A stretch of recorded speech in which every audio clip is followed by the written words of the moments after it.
മലയാള സിനിമയിലെ താരസംഘടനയായ അമ്മ വിലക്കിയപ്പോൾ നാടകത്തിൽ അഭിനയിക്കാൻ തയ്യാറായ മഹാനടൻ തിലകനു വേണ്ടി നാടകസമിതി ഉണ്ടാക്കിയത് സുഹൃത്തും നാടക കലാകാരനുമായ അമ്പലപ്പുഴ രാധാകൃഷ്ണനാണ്.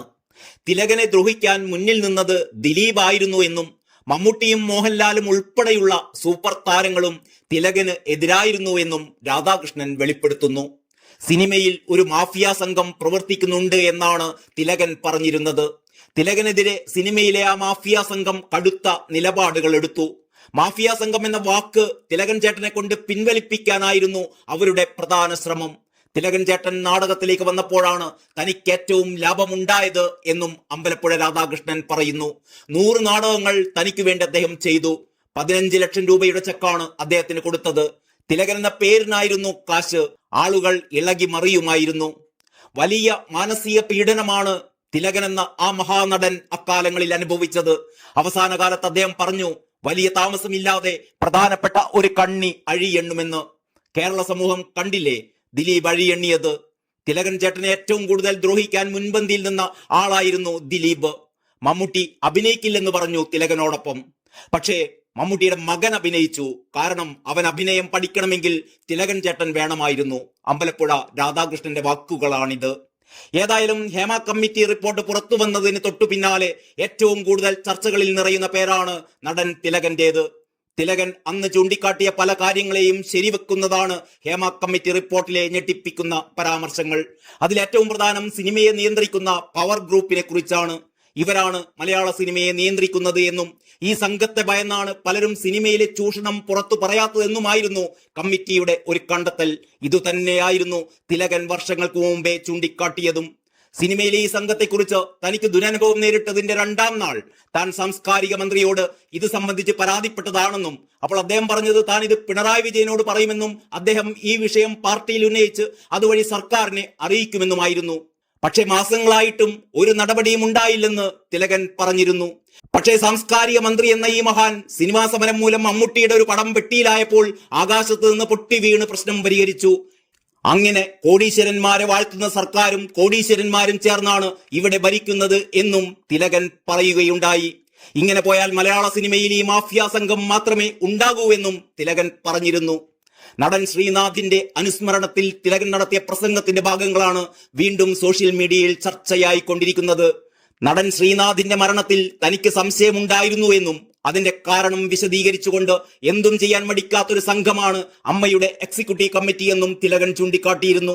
താൻ അതിന്റെ ജീവിച്ചിരിക്കുന്ന രക്തസാക്ഷിയാണെന്നും തിലകൻ ആ പ്രസംഗത്തിൽ പറയുന്നുണ്ട്. ആ പ്രസംഗത്തിന്റെ പ്രസക്ത ഭാഗങ്ങൾ ഇങ്ങനെയാണ്. തന്റെ മകന്റെ കുട്ടിയുടെ പിറന്നാളിനാണ് ശ്രീനാഥിനെ അവസാനമായി കാണുന്നത്. അന്ന് ചടങ്ങിനെത്തിയ ശ്രീനാഥ് തന്നോട് സംസാരിക്കാതെ മാറി നിന്നു. എന്താണ് അത്തരമൊരു പെരുമാറ്റം എന്നറിയാൻ മകനോട് കാര്യം ചോദിച്ചപ്പോൾ മകൻ പറഞ്ഞത് ഇങ്ങനെയാണ്: ശ്രീനാഥിന് അച്ഛനെ ഫേസ് ചെയ്യാൻ ബുദ്ധിമുട്ടുണ്ട്. അമ്മ സംഘടനയ്ക്ക് അച്ഛനോടുള്ള നിലപാടിൽ അദ്ദേഹത്തിന് നല്ല വിഷമമുണ്ട്. ഞാൻ മകനോട് ശ്രീനാഥിനെ വിളിക്കാൻ പറഞ്ഞു. അന്ന് ഒരുപാട് സംസാരിച്ചാണ് ഞങ്ങൾ പിരിഞ്ഞത്. പിന്നീട് ശ്രീനാഥിന്റെ മരണശേഷം പല സുഹൃത്തുക്കളും എന്നോട് പറഞ്ഞു, ഇതൊരു മരണമല്ല, ആത്മഹത്യയല്ല, കൊലപാതകമാണ് എന്ന്. പക്ഷെ അവരാരും ഇത് പുറത്തു പറയാൻ ധൈര്യപ്പെടുന്നില്ല. എന്നോട് പറഞ്ഞയാളോട് ഞാൻ ചോദിച്ചു, എന്താണ് പുറത്തു പറഞ്ഞാൽ? ചേട്ടാ, നാളെ ഞാൻ സിനിമയിൽ ഉണ്ടാകില്ല, അതുകൊണ്ടാണ് എന്നായിരുന്നു അദ്ദേഹത്തിന്റെ മറുപടി.